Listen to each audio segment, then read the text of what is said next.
तर गेल्या 24 तासांपासून सोशल मीडियावरती कॉकरोच जनता पार्टी ट्रेंडिंगवर आहे। कारण सरन्यायाधीशांनी देशातल्या बेरोजगारांचा उल्लेख हा कॉकरोच असा केलेला होता। अर्थात त्यांनी या विधानावरती नंतर सारवासारव केली आणि त्यांनी त्यांचं विधान हे एक प्रकारे वेगळ्या पद्धतीने घेतलं गेलं असं सांगितलं। पण आता इकडे तुम्ही बघा, अभिजित डिपके नावाचे एक काय तरुण आहेत संभाजीनगरचे आणि ते अमेरिकेमध्ये राहतात। त्यांनी एक कॉकरोच जनता पार्टी नावाचा पक्ष ओपन केला आहे, ज्या पक्षाच्या पेजेसला मागच्या काही काळामध्ये 4 मिलियन लोकांनी फॉलो केलं आहे आणि त्याचं एक प्रकारे विकिपीडिया पेज सुद्धा ओपन करण्यात आलेलं आहे।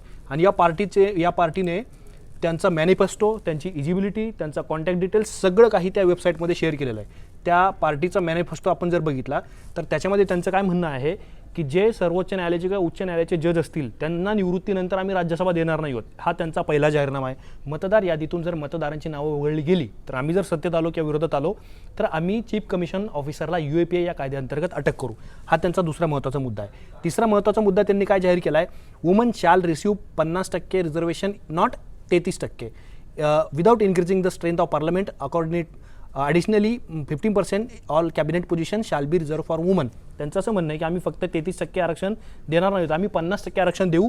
आणि एवढंच नाही तर जी कॅबिनेट असते म्हणजे मंत्रिमंडळ असतं त्याच्यामध्ये सुद्धा 50% जागा या महिलांसाठी राखीव ठेवण्यात येईल मंत्रिपदाच्या।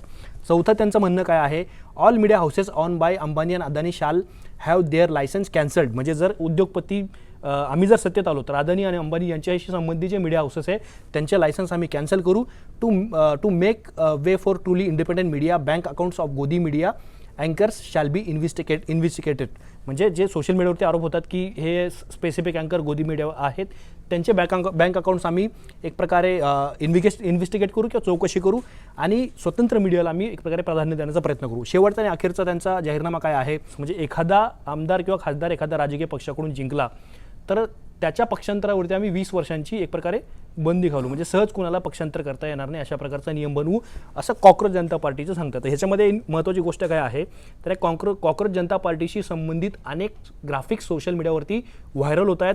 अनेक महत्त्वाचे राजकीय पक्ष या कॉकरोच मीडिया पार्टीला ट्विट करून एक प्रकारे त्याला समर्थन देण्याचा प्रयत्न करत आहेत। महुआ मोइत्रा ज्या तृणमूल काँग्रेसच्या खासदार आहेत त्यांनी सुद्धा या प्रकारचं ट्विट केलेलं आहे आणि सोशल मीडिया ॲक्टिव्हिस्ट ज्या आहेत त्यांनी सुद्धा म्हणजे अंजली दमानिया यांनी सुद्धा याबद्दलचं एक सोशल मीडियावरती पोस्ट केलेली। त्यामुळं कॉकरोच जनता पार्टीच्या जाहीरनाम्याबद्दल अभिजित डिपके ज्यांनी सरन्यायाधीशांच्या विधानानंतर नवीन पार्टी स्थापन केली आहे त्याला जॉईन करण्यासाठी सोशल मीडियावरती जी रील लागलेली आहे, जी चर्चा सोशल मीडियावरती होते आहे, त्याबद्दल तुम्हाला काय वाटतं हे कॉमेंट बॉक्समध्ये आम्हाला नक्की सांगा।